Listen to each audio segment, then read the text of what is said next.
Hello and welcome to Useful Idiots Monday Morning, where Aaron, Maté, and I go over the Sunday morning shows that we watch so that you don't have to. Welcome, everyone. And hi, Aaron. Hey, Katie. How's Happy it going? Monday morning. Happy Monday morning. Good Monday morning. Good morning, Monday. Just another morning Monday. Just another morning Monday. Wish it were Sunday. That's my fun day. And for those of you who don't know that reference, that is a song from the 1980s. Is it the... I always confuse the Go-Go's and the Bengals. It's the Bengals. Okay, the Bengals, yeah. Yeah. Which is that the do they sing Heaven is a Place on Earth? No. That's not No. Belinda Carlisle. Belinda Carlisle is not the Bengals. Correct. Okay. Correct. And do you know who wrote Manic Monday? Who? The Prince. No. Yes. He wrote so many great songs. Yeah. Nothing. I mean, I don't know. People probably know. Some of you out there know this. Some of you don't. But he did write Nothing Compares to You. That's right. Another hit. I mean, that's low-hanging fruit for Aaron because he's a major Prince person. Obviously, he knew that. But for those of you who don't know that. Another total Prince hit.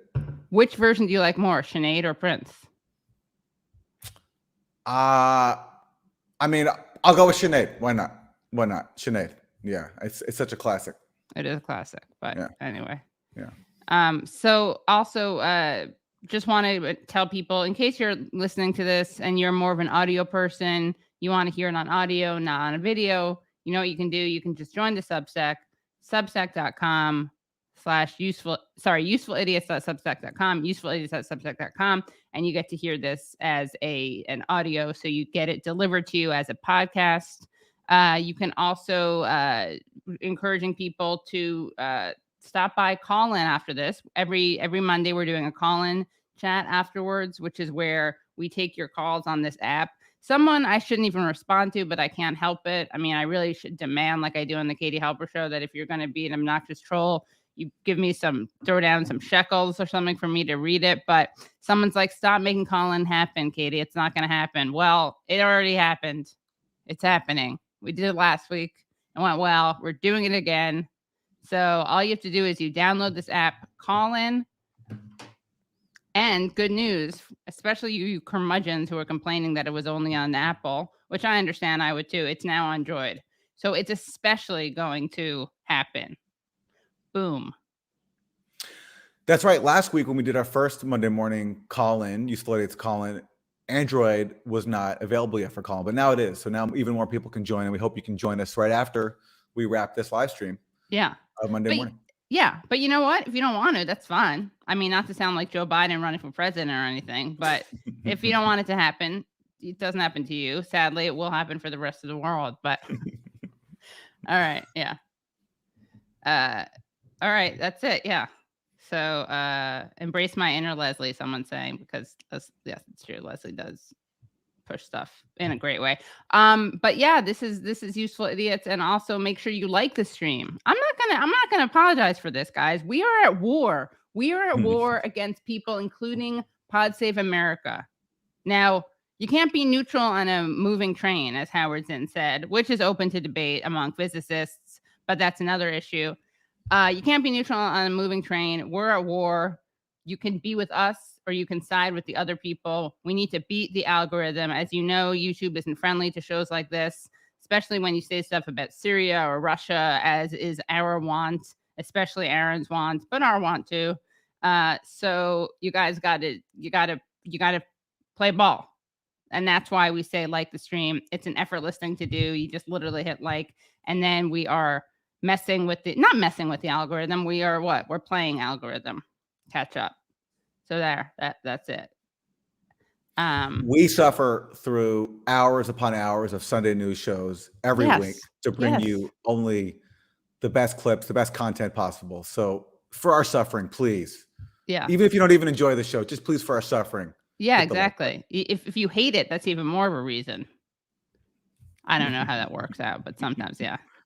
And thank you, Defund the Oligarchy, for this is the funniest hour of my week. Well, thank you very much. So we will start the show. And that's it. Let's get on to the actual content of the show. So just by way of background for this week's round of Sunday news clips, Yeah.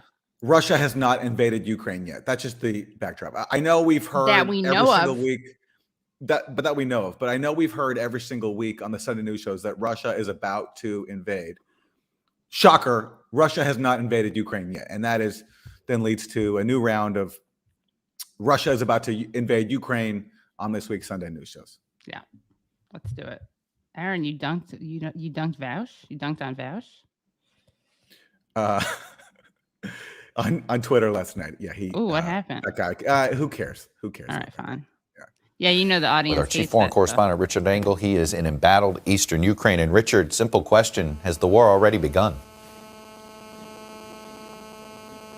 Well, it feels like it may be starting right now. That's what matters, Katie. When a war is about to break out, it doesn't matter things like, military brigades crossing frontiers, armaments being fired, warplanes flying in. What matters is how manicured, make-up American war correspondents like Richard Engel feel about whether or not the war started. It's a feeling. It's in your gut. Yeah. This is 21st century war now. It's about feeling. It's about how Richard Engel feels.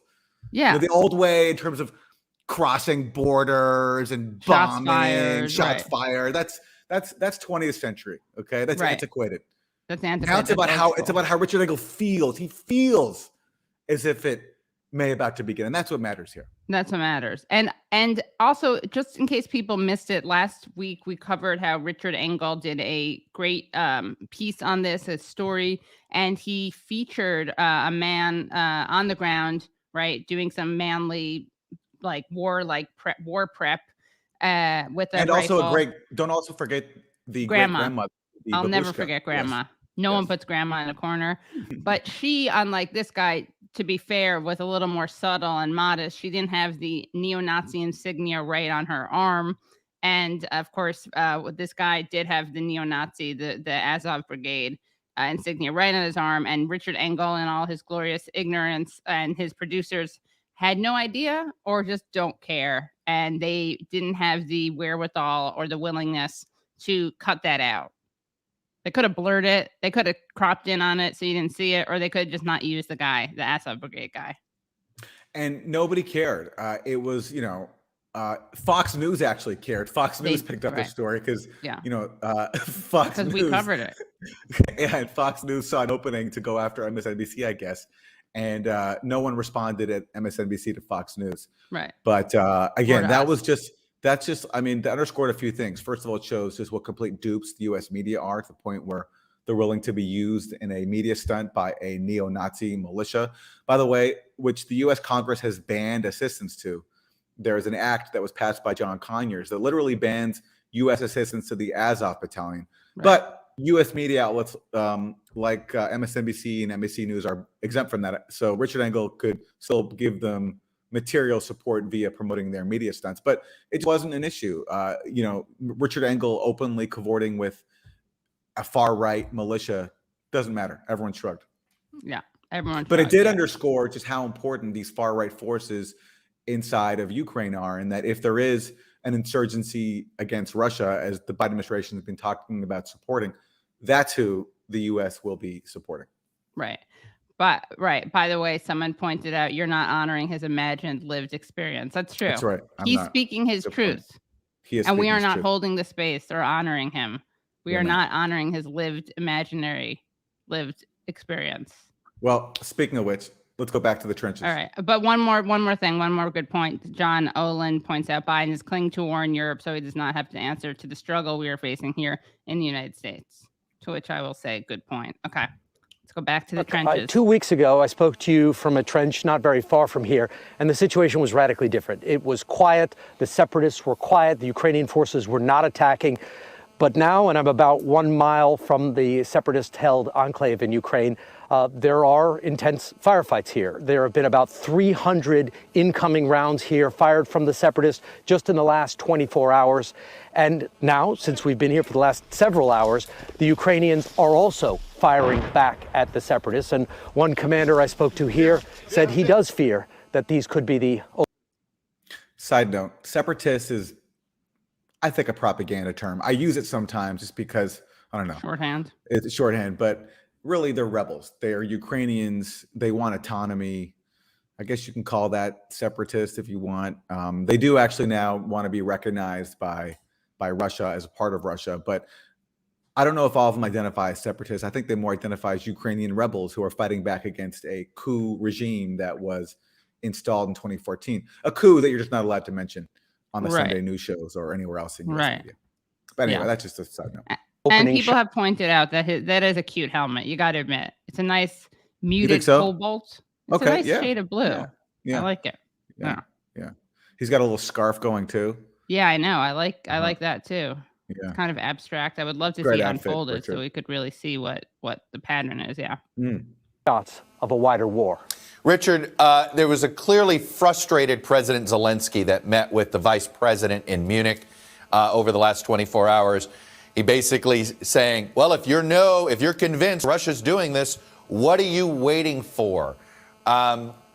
Is the Ukrainian government convinced it's inevitable now that Russia's going to invade?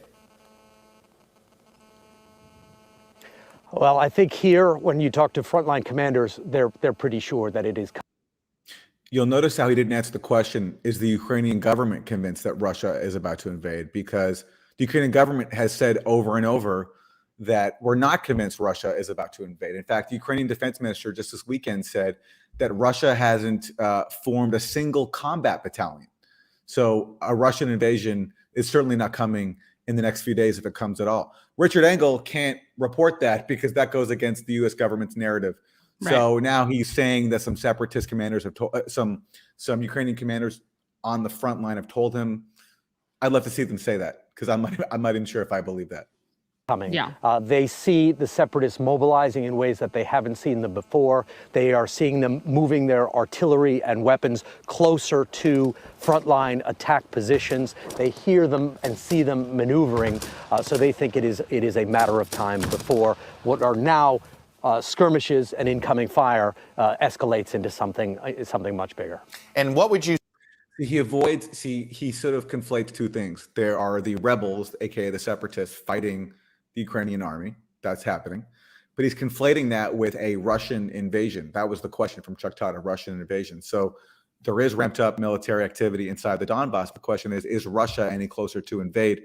And to obscure that, he's conflating what the rebels are doing with what the Russian army might do, which is very different. Yeah. Look at Chuck's foot. Look at his feet. He's tapping. He's tapping. Yeah. Might as well be Jake Tapperin. Say, Richard, is Zelensky's connection with Ukrainians right now? Are Ukrainians rallying around him? They are. He was somewhat embattled before, and he had been criticized in the early days of this crisis for ignoring it, downplaying it. But his speech in Munich, which received applause in the room, was also very well received here. People think that he's taking this in a sort of a cool, calm, focused way, and people who were Sorry, not to be me and predictable, but do you see the shape of that trench behind him? Yeah. It kind of looks, I mean, is my head in the gutter or what? It's a little phallic. You see, maybe that's what Richard Engel is going for, the phallic trench. Yeah. It's the phallic trench. Yeah. I mean, I'm not making that up, right? Yeah. You know what's interesting about what Richard Engel is saying here? He's talking about how Zelensky was at first, people weren't behind him, but now they are. Translating that from neocon, what that means is Zelensky campaigned on making peace with Russia. Right. That he was campaigned as an outsider outside of the traditional Ukrainian establishment. He campaigned on actually implementing the Minsk Accords and making peace with Russia. He immediately came in, and then he got swept up in the whole Ukraine Gate thing with Trump's impeachment.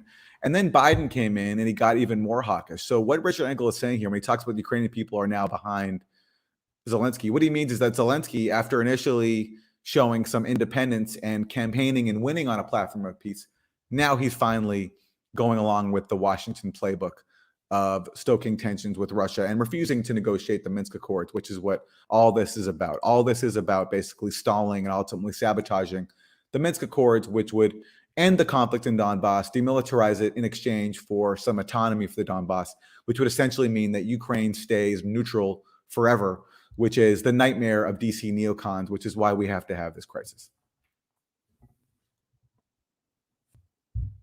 Katie, you're muted. Opponents. Sorry. And I know that trenches are, first of all, thank you very much. Why, Danny, 200 pennies for more of Katie's phallic thoughts. I was going to say this without the offer of the 200 pennies. Yes, of course, I know that trenches are telling usually me that even they are begrudging, which is the female version of phallic, but that one happens to be phallic looking. And even there's even the tip. I'm sorry, but I have to make this clear because obviously people aren't with me. There's even the tip. All right. Thank you. All right. All right. Well, I think that's a good note to leave the trenches on, the phallic trenches. Yeah. Should we go back to, yeah, you want to watch before more of we this? get, because maybe these trenches are too actually pornographic to show on television. We'll get canceled by YouTube for obscenity. It's true. So you're saying you want to move away from the trenches? I think we're good. I think we're done. All right. Yeah. All right. Yeah. We have so many clips today. I want to what's interesting, I will say, about Zelensky being like, why aren't you passing these sanctions now, right? Which is what he said, is that he is kind of like calling out, he's asking the United States to be somewhat consistent in their position, right? He's like, well, you guys are saying that you're so sure, so why aren't you doing the sanctions now instead of afterwards? But then again, so not that I want that to happen, but it is an interesting, he is following the logic of the United States.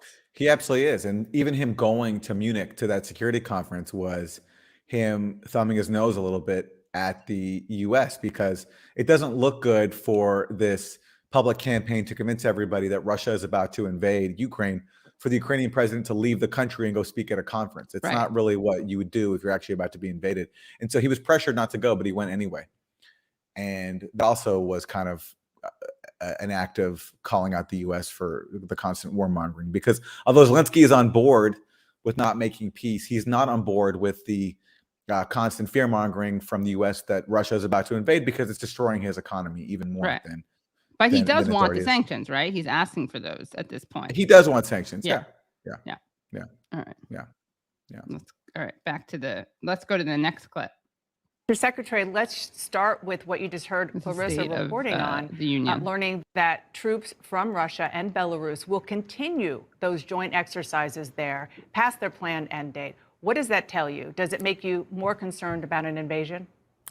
It does, and it tells us that the playbook that I laid out at the UN Security Council last week about Russia trying to create a series of provocations as justifications for aggression against Ukraine is going forward. We've seen that over the last few days.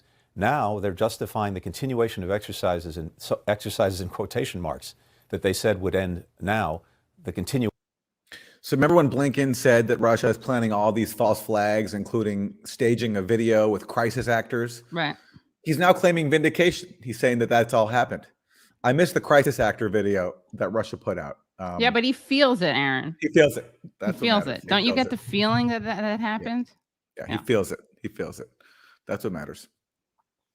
Continuation indefinitely of those quote-unquote exercises on the situation in eastern Ukraine, a situation that they've created by continuing to ramp up tensions. Meanwhile, they've been escalating the forces they have across Ukraine's borders over the last months, from 50,000 forces to 100,000 to now more than 150,000. So I have no idea where they get these numbers from.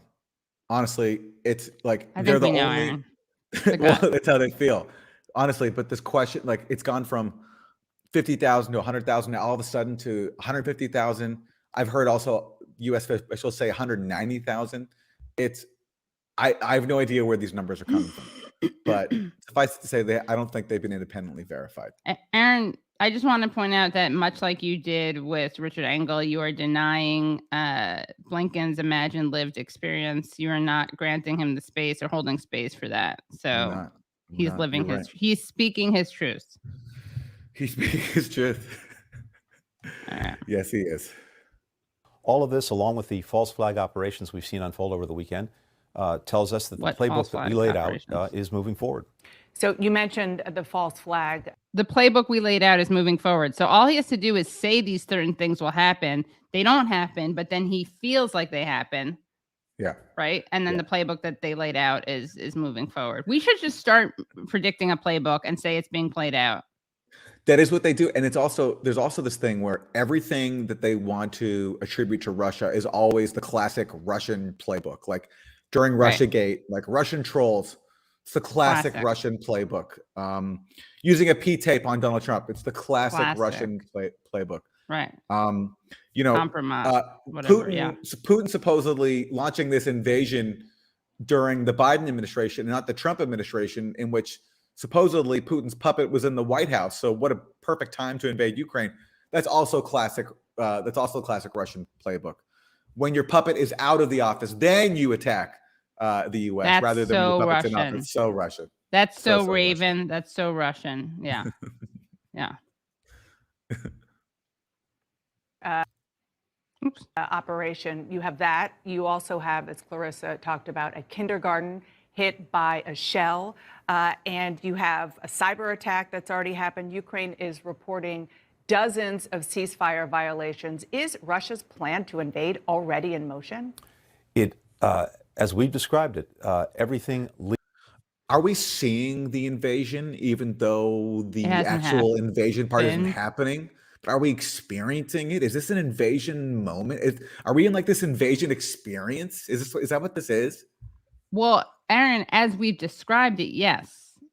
Like he's a prophet. He's having a prophecy. You know who else was doubted? Jesus Christ, prophet. So maybe, Aaron, what you're doing right now is sacrilege. You are doubting the prophecy that Blinken had, and he should be allowed to live his lived experience of what he imagined happening. So all of us who are doubting what Blinken is saying, we're all basically a collective Judas. We're betraying the prophet. We are Judas. Yes, Crazy. We are a collective Judas. Yes, Crazy. Exactly. Thank you for crystallizing it, Leslie. So I'm just going to go back a little bit so we can get that full great question and answer. We've described it. Everything leading up. Already in motion. Ceasefire violations. Is Russia's plan to invade already in motion? As we've described it, everything leading up to the actual invasion appears to be taking place. All of these false flag operations, all of these provocations to create justifications, all of that is already in train. But appears is like the most used word when in talking about Russia. In Russiagate, it was always like there appears to be criminal contacts or criminal conspiracy between. Everything is always qualified. Right. And that is to make up for the absence of any actual real thing happening. Yeah. So it's always appears. Everything is subjective. Right. Yeah. It certainly seems. Yeah. It's like some like long college, like semiotics, postmodernism class. Everything is like subjective. And it's true. Who are we to say? Who are we to say? Yeah. You heard President Biden say this the other night. We believe President Putin has made the decision, but until the tanks are actually rolling and the planes are flying, we will use every opportunity and every minute we have to see if diplomacy can still dissuade President Putin from carrying this forward. This is just the most ridiculous thing. It's like, if you believe that Putin has ordered an invasion, then things have to happen for the invasion to happen. It doesn't take like 5 months for an invasion to happen. Things have to be put into place. And you can't just keep saying, well, it appears as if the plan is being executed. It's either being executed or it's not. Aaron, they think that they may know what may be in Putin's head. And I don't want to look back and have that be the mushroom cloud, the smoking gun, or whatever Condoleezza Rice said. We don't want to wait until another 9/11 happens, as Ari Fleischer said. That's true. Yeah, that's true. Well, that's when honestly describing why the Iraq War was justified. He said because we couldn't wait for another 9/11. So speaking of playbook, it's the exact same playbook, really, as the Iraq War. It's making claims with zero evidence and fear mongering and talking about something perspective that's not actually happening, and the U.S. media just parroting all of it. The latest one, I don't know if you saw this, Katie. The U.S. is now saying that that Russia has plans to send Ukrainians to camps after they invade, and including they're especially going to round up LGBTQ people inside Ukraine. And of course, They're setting up a YMCA basically. But it's like they're just coming out with these kind of like, Iraq war level allegations that you can't disprove because anything is possible, but they just come every single week with no evidence, and everything just gets repeated dutifully because there's no skepticism at all by our media. It's just none. Yeah, ridiculous. All right, let's go back to the video. Oops. President Biden is prepared to engage President Putin at any time in any format if that can help prevent a war. I reached out to my Russian counterpart, Foreign Minister Lavrov, to urge that we meet next week in Europe. The plan is still to do that unless Russia invades in the meantime. All right. In which case, our date is off. Yeah. In which case, Russia finally invades after we've been saying Russia is about following to invade. the playbook. Right. Yeah, following the playbook. Yeah. Oh my gosh. Blinken, someone wrote Blinken Christ 2024, which is a good idea. Yeah. So I don't know. We have more Ukraine clips, but I mean, maybe I feel like we have to play. Let's see which ones. How many more do we have? What do we got? We got more Ukraine. Well, we have a funny Meet the Press panel, which is yeah. We got to play some Meet the. Oh, we did. Yeah, let's do some Meet the Press. Well, I love these panels because usually there are 4 people who are all pro-war. This week they added a bonus one, so they stacked in a supersized pro-war panel. And I was just thinking, like, imagine if someone got in there who has an independent thought, who's like mildly critical of war. Like, what would Chuck Todd do? Yeah, like what would Chuck Todd do? Would he cut the segment short? Would he just nuke the lights in the studio? It's just the thought of them bringing on someone who can express some mild dissent from the party line is just unfathomable. And it's so funny that they expanded it this week to 5 people. Yeah. I have a lot of insight into the Ukrainian government. Zelensky, this is one fired up leader of his country, frustrated. One fired up leader. He seems to be as frustrated with the West as he is with anybody right now. No, Chuck. He's clearly frustrated with Putin. He's got allies. He was there addressing those allies in Munich yesterday, exactly what you say. He's got complaints about more support, he would like to have. But the real villain of the case, let's be clear, is sitting in the Kremlin. That's the villain, guys. When you hear about this, anything to do to stop in the war, Kremlin. Is there anything reasonable to discuss between Ukraine and Russia at this point? Probably not between Ukraine and Russia. There's reasonable discussions to be had between Russia and the United States. The Russians are after things that Ukraine can't really deliver. The Russians are after a rollback. The Russians don't want NATO to accept Ukraine's just a pawn, right? Ukraine has a gun to its head while... Really good question from Chuck. Ukraine's just a pawn, right? The Russians are negotiating with the Americans and NATO and others. And so, yes, they're a pawn in this. Okay, well, that's a cool admission. The Ukrainians are a pawn, says former Ukrainian ambassador, says the former U.S. ambassador to Ukraine. That's actually a very honest admission for once. Yeah. Yes, in their eyes, Ukraine is a pawn. And by the way, there's something in there that, again, he can't mention because you're not allowed to mention it. There is something for Ukraine and Russia to discuss. There's implementing the Minsk Accords, which Russia could have a major role in if it was allowed to. And there recently were these talks just last week, actually, over implementing the Minsk Accords, which were signed in 2015. They call for demilitarizing the Donbass in exchange for autonomy, so ending the conflict. And at those discussions, Ukraine refused to negotiate with the rebels. So basically, they refused to negotiate with the party that they're fighting with, which means that there's no negotiations, essentially. And the U.S. put no pressure at all on Ukraine. And I think what's going on behind the scenes is the U.S. is encouraging Ukraine not to negotiate. So Bill Taylor can't mention this because those Minsk Accords actually could resolve this conflict. And that's not what he and other neocons in Washington want. Recall, by the way, that Bill Taylor is the guy who, when Barack Obama, after starting the proxy war in Ukraine with the 2014 coup, Obama resisted bipartisan pressure, including from Bill Taylor, to send more weapons to Ukraine, including to the neo-Nazi Azov battalion. And Obama refused that pressure, to his credit, because he didn't want to further inflame a proxy war that he started, and he didn't want to arm neo-Nazis. Bill Taylor called that appeasement. So the position of Barack Obama has now moved to the fringe, and people like Bill Taylor, who think that not arming neo-Nazis is akin to appeasement, now they're the sober voice of reason, supposedly, in Washington. Right. That was great testimony that he gave. It was very Red Dawn. It was very 1980s. Oh yeah. Yeah. Yeah. When he was mad at Trump for excuse me. When he was mad at Trump for undoing, basically, right? Well, he was mad at Trump for following. He was mad at Trump for following the Obama policy. Yeah. Right. Yeah. Because Trump also paused those weapons, and then right. he was brought in to tell us why, as Adam Schiff said, we fight the Russians over there, so we don't have to fight them over here. Yeah. So basically, really, like Red Dawn, the Russians will invade. Prefer that? Right. It really was Red Dawn. Great movie.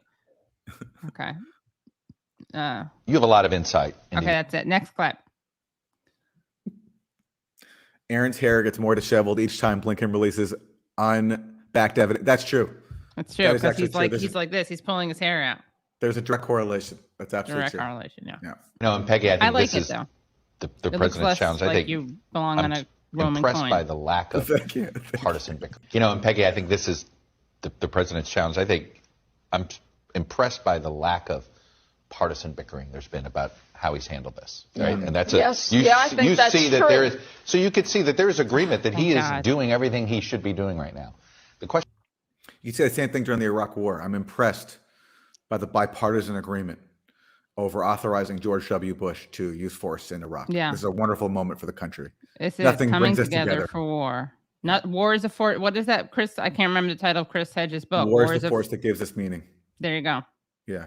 And by the way, Katie, what's happening now is Biden has just asked for what, like $768 billion for the Pentagon for the next budget. And everyone is getting behind it because, of course, we have to send a message to Putin. That's the overwhelming bipartisan message.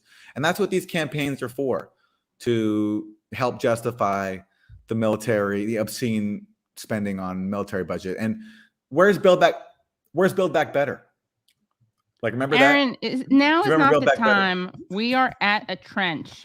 We are in the trenches, and you bringing that up is actually, you know who would ask that question? You know who you sound like when you ask that question? Don't tell me Vladimir Putin. Vladimir Putin. Yes. Yeah. In fact, Aaron, the onus is on you to prove to the world that that's not a Putinist talking point that you are repeating, as is your wont. Build Vlad better. Build Vlad better. There you go. Yeah. You said it, not me. Yeah. That's what, like, the like two people left in Congress who are going to try to still keep Build Back Better alive. That's what they're going to be. Build Vlad better. These Russian apologists. Yeah. Yeah. Look, you can fund the trenches. You can fund the choice is fund Azov battalion or fund the children. Yeah. And I think we all know where we're falling on that one. Yeah. Yes. All right. the question is, if this strategy doesn't work, is it Katie bar the door? Well, we'll find out. What did he say? What did he say? Katie bar the door? What? KGB the door? I heard Katie bar the door. I am Katie. I am by the door. I'm by the door. I'm about to jump into that trench. There's a door between me and a trench, and I'm by that door. Yeah. Because I have a feeling in my gut that there's going to be an invasion. So I'm waiting by that door. Or maybe he means, is Katie about to, will Katie Halper be appointed the new host of Meet the Press because we need to go in a whole new direction? Because they need to start, Chuck needs to go into the trenches with Richard. They need someone manning the desk in Washington, D.C., and they know that Katie Halper is ready by the door. All right. Yeah, there you go. All right. Maybe find out pretty soon in the next few days or week or so. It does seem to me in general that the West, as it used to be called, or perhaps the administration, I don't know enough to say it's the White House, but somehow the West is kind of playing a not so great hand about as well as they can play it, you know? NATO has stayed together. There's bickering, there's differences, there's 20 members, but they're kind of being unified. They're kind of being unified, except for Germany, which refuses to sign on to the neocon dream of killing the Nord Stream 2 gas pipeline, and France, which is trying to broker talks. And actually, Macron has apparently secured an agreement for Biden and Putin to meet because they don't want to go along with cold warriors in Washington. So, except but for that's them, just two countries, Aaron. Yeah. They're also complaining, by the way, that the U.S. is not sharing with them this amazing intelligence that is getting them to warn people of Russian false flags and death camps in Ukraine and imminent invasions. There was articles in the Washington Post this weekend, in which anonymous European officials were complaining that they've been shown nothing that the U.S. has been.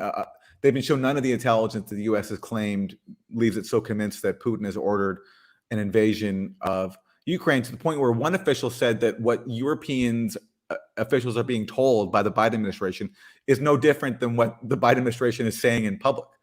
So they're not even sharing their so-called intelligence with their allies, I think for obvious reasons. You mean because the Russians could get their hands on it and use it against us? Yes, right. Yeah, right. That must be it. Yes. All right. I think we can move on from. All right. Well, we got a Yamish, right? We got some Stelter and Yamish. We do? Okay. Right? Isn't that Wilson? Don't we have some Stelter? Let's see. Let me check where we are on this doc. I mean, fan favorite. This feels like Brian Stelter. Yeah. Oh, there's Yamish on. Okay.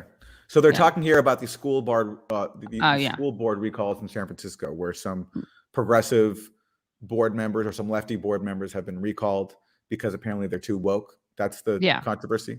Yeah.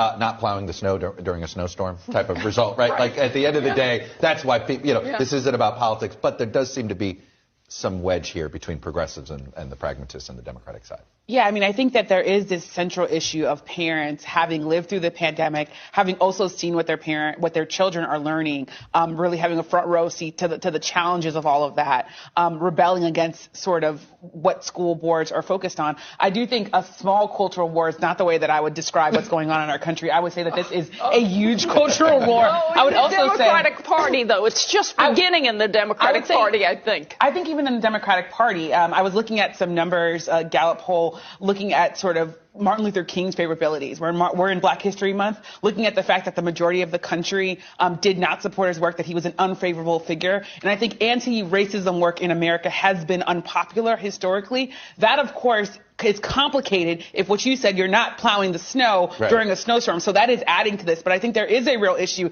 in this country of whether or not, when we look at historical figures, when we look at slavery and its consequences, whether people feel comfortable still talking about that. There was this inflection point after the murder of George Floyd, and I think there has been a big backlash to that. So, a little bit of a culture war, they're saying. I mean,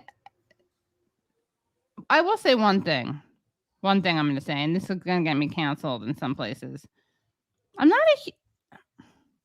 think there's a difference between things named after people who have problematic stuff in their bios versus naming things after people who are famous for being Confederate members and Confederate soldiers and generals, etc. That's my contribution, I guess I would say. So the Lincoln stuff, I'm not sure how much of a priority that is. Getting rid of Lincoln. I mean, names. My broad concern here is that the left, the progressives in Congress are going to be blamed, as they always are, for far more than they're responsible for. So if the Democratic Party fails in the midterms in November, it's going to be all their fault, and it's going to be all the fault of woke school board members and not to say that there aren't valid critiques of whatever you want to call it, of woke politics. I mean, sure, everything can be criticized, but it's just the share of the blame is always going to go on people who relatively actually have very little influence, and not, for example, Joe Biden and his administration for not getting behind their agenda or the agenda that they campaigned on and breaking so many of their promises, and the failure of Build Back Better, which is, again, like what happened to Build Back Better? I mean, if they cared about it, why wouldn't they fight for it? Yes, and also I think that related to what you're warning against is the idea that, oh, you see, progressive messages, progressive policies are out of step with America. That's not true either. You know. Exactly right. Yes, exactly right. Yeah. Okay. Next. Let's go to the we got a strong guy. Where are we? We got a Stelt, right? Fan favorite. Fan fave.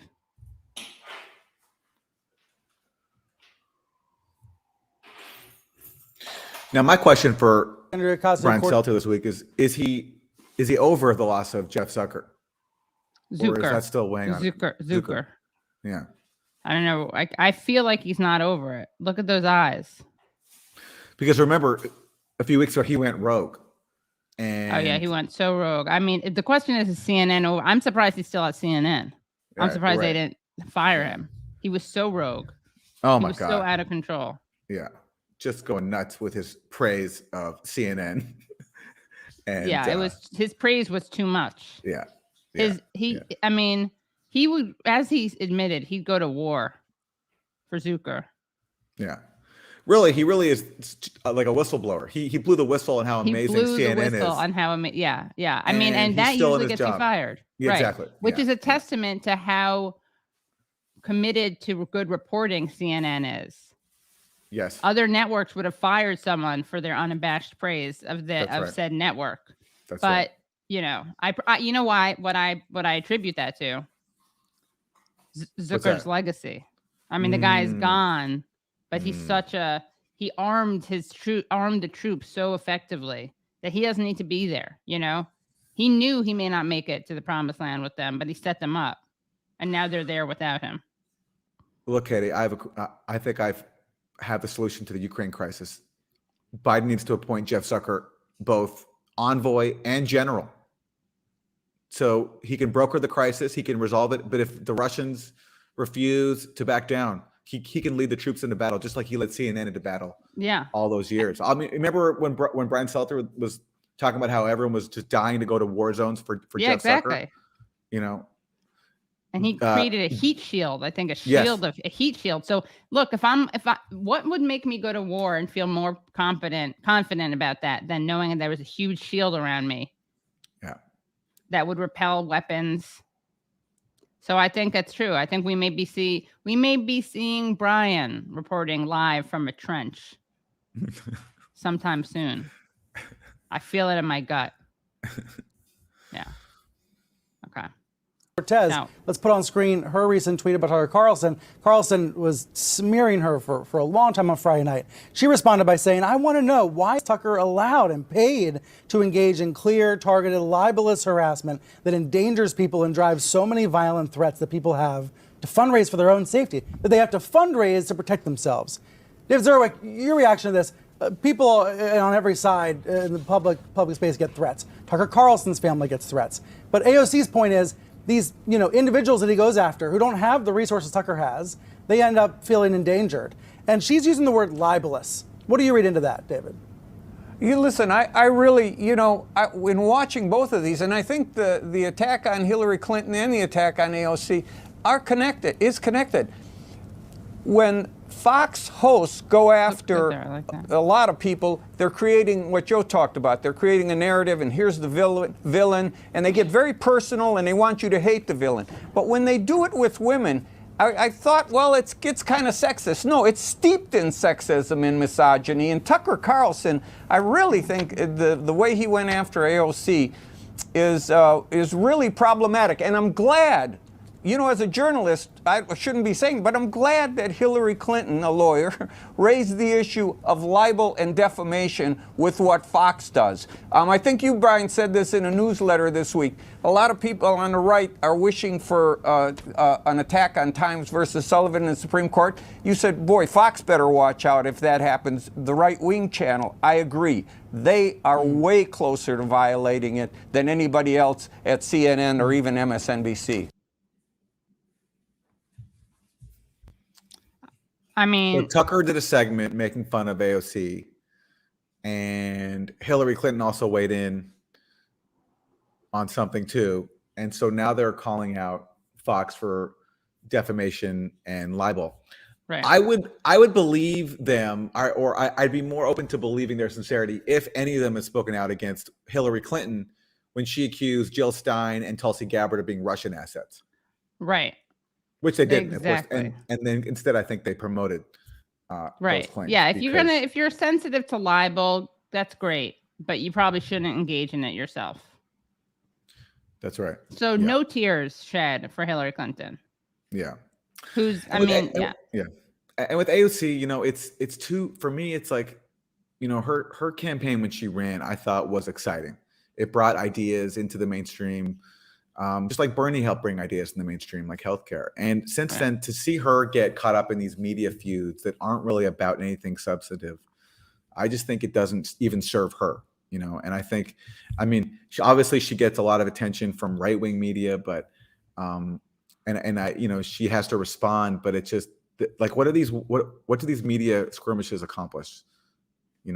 Yeah, I think it probably actually helps. It just creates more fodder. It's kind of like a feedback loop, and it ultimately helps Tucker Carlson as much as it helps AOC. It probably does like get the yes queen, slay queen people who like her. Maybe it gets them excited, but I don't think it really moves politics forward. Yeah. So yeah. So I would say, I would say keep your eyes on the prize. Yeah, that's my feedback. Yeah. Okay. Shall we play the rest of that, or is that the full clip? That was the full Stelter clip. Yeah. Yeah. All right. Let's see. What do we got next, Wilson? We could go if we want to go back to. There's no more Stelter, but if we want to go back to Ukraine, we could see Fox News's opinion. Oh yeah, we got it. We got to be fair and balanced. Yeah. Speaking of Fox News, I'll pull that up. Great.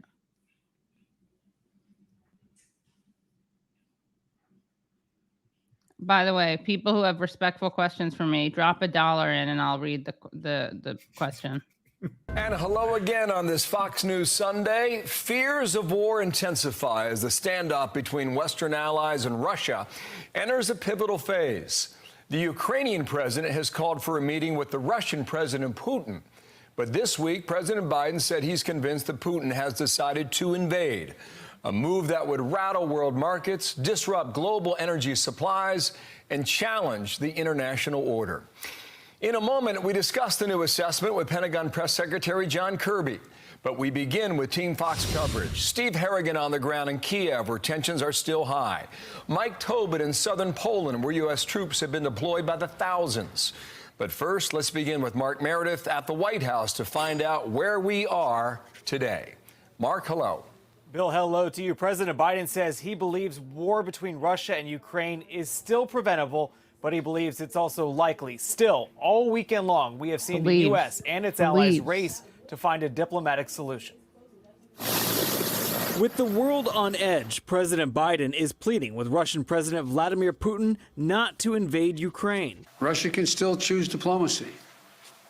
It is not too late to de-escalate and return to the negotiating table. On Saturday, Vice President Kamala Harris delivered a similar message in Germany, telling Ukraine's President Volodymyr Zelensky in a face-to-face meeting the U.S. is ready to respond to Russian aggression. Any threats to your country, we take seriously, and we have rallied our allies and our partners to speak with one voice. But hours later, Zelensky implored allies in Russia. Has called for a meeting with President Biden said. You're that triggered by Kamala Harris when you see a powerful woman speaking. I was just saying, like, Kamala saying we speak with one voice. It's not true. They're not on board. Germany and France are not on board, especially Germany, which is being very threatened by this whole thing because basically they depend on Russia for their energy. And so if this saber rattling keeps up, there are people in Germany who will risk not having heat this winter. It's a serious thing. So they're not all on the same page. It's all just it's a stunt. Yeah. By the way, I'm just going to encourage people not to use the C word in the comments. There are lots of words we can use for people. We don't have to use the C word. All right. You don't want to open yourself up to allegations of sexism. You could use the A word. Use a gender neutral word. Okay, that's my contribution. Rallied our allies and our partners to speak with one voice. But hours later, Zelensky implored the U.S. and its allies not to wait any longer to impose sanctions against Russia, given Putin's behavior already. But you are telling me that it's 100% that the war will start in a couple of days. Then what are you waiting for? A White House official tells Fox the U.S. is already responding by providing Ukraine with massive military aid. Also, funny comment from P. Walker, Kamala Harris to Russia, don't come. Don't come. Do not come. That'll show them.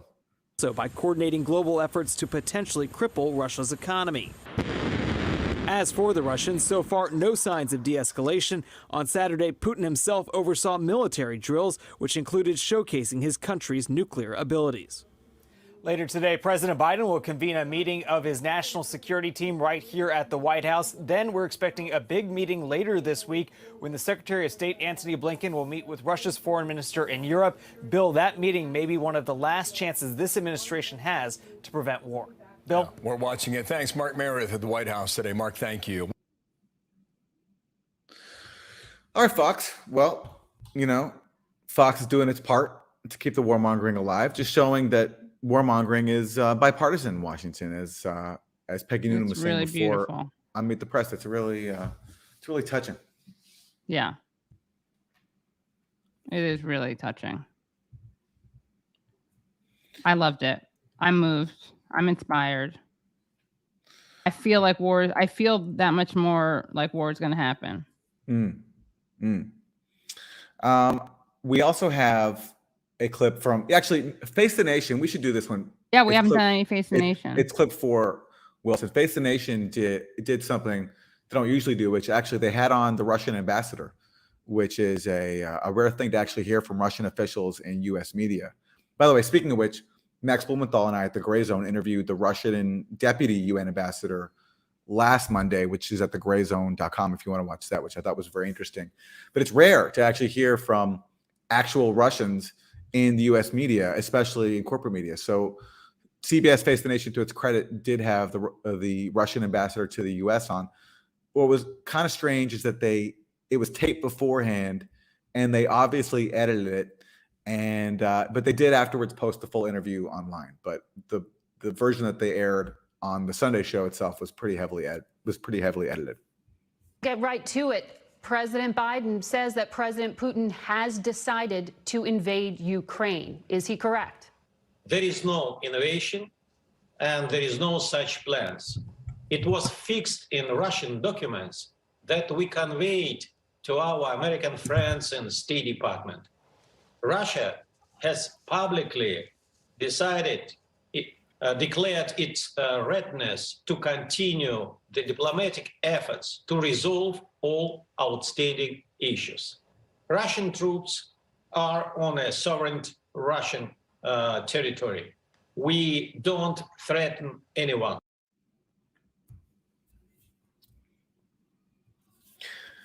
They don't. They just threaten to join NATO.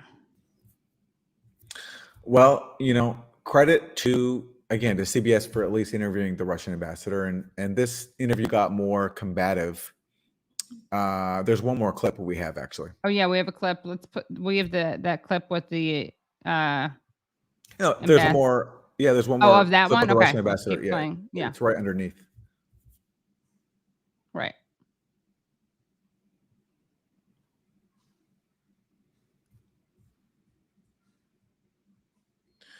Well, while we're waiting for the clip. Do you see it down here? I keep putting it in, but now I can't find it. Here, this Right one? to it.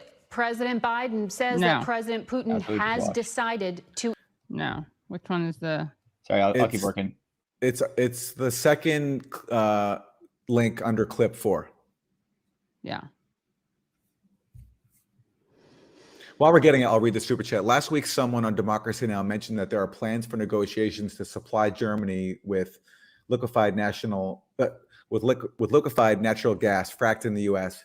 Just wondering how much of a role this could play in all of this. Yes, it's playing a major role. The U.S. has this genius idea where instead of Germany getting energy from a pipeline from Russia, which is very nearby, instead, the U.S. wants Germany to take U.S. LNG, which has to be shipped across the ocean and is more expensive. And I don't think it's like this so much the U.S. needing to sell LNG to Germany, but more they loathe the idea of Russia being even more integrated with the rest of Europe. That's what this Nord Stream 2 gas pipeline would do. It would bring Russian energy to Germany and then on to the rest of Europe as well. And the U.S. doesn't want that because the U.S. doesn't want to see Russia integrated into Europe, because when you have more Russian integration, you increase the chances of peace. When you have peace in Europe, then you don't have a reason to justify all this military spending and all this NATO expansion. So I think that certainly sabotaging the Nord Stream 2 gas pipeline and trying to force Germany to buy American liquefied natural gas is a major part in this, along with sabotaging the Minsk II agreements. Is the big goal here for Russia ultimately to get the rest of the world to recognize Crimea as part of Russia? Is that what this is all about? An issue of Crimea is solved. An issue of Crimea. All right, I just want to say something apolitical here. The guy needs some media training. You can't look down at your note cards like this, okay? My man, just memorize your talking points. Is closed for us. It's a Russian territory, and we don't want even to discuss this issue at all. It was not, military operation by Russian forces. It was a decision by people who live in Crimea. Is Russia ultimately trying to get... Well, that's not quite true. It was a Russian military operation. Now, they had the support of the majority of the population of Crimea. That is true. But it was Russia that ultimately decided to take Crimea from Ukraine in response to the coup in 2014.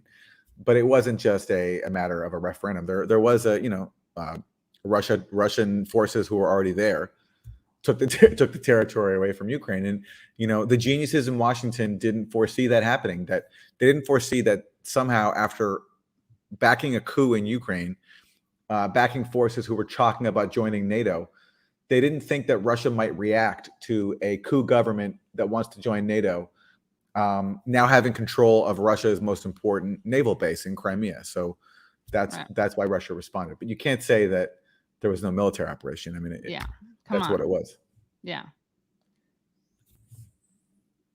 Michael Williams has a question. Isn't LNG like 8-10 times more expensive than regular natural gas? Why would Germany even think about doing that? Yeah, I mean, I don't know the exact figure, but it's definitely more expensive, definitely more inefficient. And the whole point is why would they even consider it? Is because all these NATO countries don't have independence. I mean, Germany has thousands of U.S. troops there, permanently stationed there, and they take the orders so often from Washington. It was exposed when Biden stood next to the German chancellor, and Biden declared that if Russia invades Ukraine, he will shut down the Nord Stream 2 gas pipeline. And a reporter asked him, well, how can you do that if this is not under your jurisdiction and this is German territory? And Biden just said, trust me, I'll do it. Because the U.S. asserts for itself the right to make decisions for other sovereign countries, including its own NATO allies. And so Germany, it doesn't have the will yet to stand up to U.S. bullying. It's doing it a little bit. It's trying to navigate this, but it doesn't have the ability to outright say to the U.S., like, go away. Right. We make our own decisions. Right. Guys, I'm sorry. Everyone needs to okay.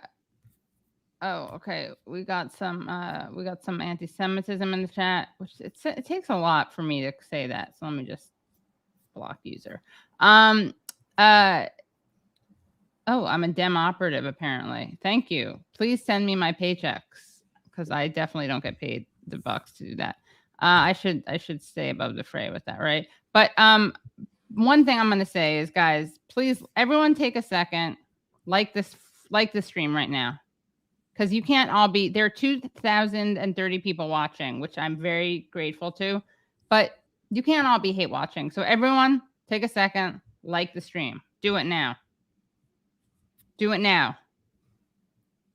See, Aaron, the things I do for this show, so you can maintain your dignity. But I'm gonna just throw myself into the. Okay, are you crazy? I will beg. I will get on my knees and beg for those likes. Are you kidding? I need those likes to to carry on. To carry on. Yeah, exactly. We got to do it. And now people are saying that I'm a Dem operative because I did a fundraiser, which is true, for some non-corporate candidates, including people who, by the way, had run as Green Party or had run as third-party people and then found it too hard to try to run for Congress. If I'm a Dem I think Dem operatives don't usually do like, all those Dem operatives who constantly do streams for non-corporate candidates who challenge the Democratic Party. Guilty as charged. I am following that playbook, the Dem operative playbook of doing that. So, all right, I'll stop reading the chat. Sorry. I'll stop reading the chat. But I will not stop asking you for your likes. And you should be happy that we're reading the chat because we do highlight some of them. And Katie, this one is good. Hold on. Katie lies, people die. You're not the first person to say that about me. Usually they say it about George Bush, but they've also said that about me. All right. Katie, the chat war is inflaming, but the likes are increasing. I'm seeing a massive surge in likes. We're up to 1,000 likes now. So thank you to everybody. Oh my gosh. Thank you. Thank you, guys. Appreciate it. We really appreciate it. Yeah. Yeah. For some reason, when you're on YouTube, you're required to just ask for likes, and you're, because it boosts the show and the algorithm, right? We want more people to see it. If you think this is important, if you think it's important for people, oh, look at this. This is lovely. Aaron Maté, keep kicking ass. We got an Ecuadorian taco. Thank you for your generous. Will do. Yeah. Will do. Thank you. Thank you. Yeah. Yeah. Thank you. Thank you. And we are going to, Aaron, why don't you tell people where we're going right now? Well, because we've only just begun the Monday morning, we have great news for you that we're going to continue this chat on the app Callin, which is now newly available on Android. So basically everybody with a cell phone made after, I don't know, like 2006 can now download the app Callin and join us there on the Useful Idiots page. The link is in the description, right, of the YouTube. Yep. And we'll tweet it out now as well. And you can come join us there and talk about Monday morning, talk about the Sunday news shows, talk about whatever's on your mind. And we'll be there to talk to you and take your questions for the next hour or so. Yes. All right. Awesome. See you guys next. We'll see you guys later this week with our regular episodes of Useful Idiots. And we'll see you right now on Callin.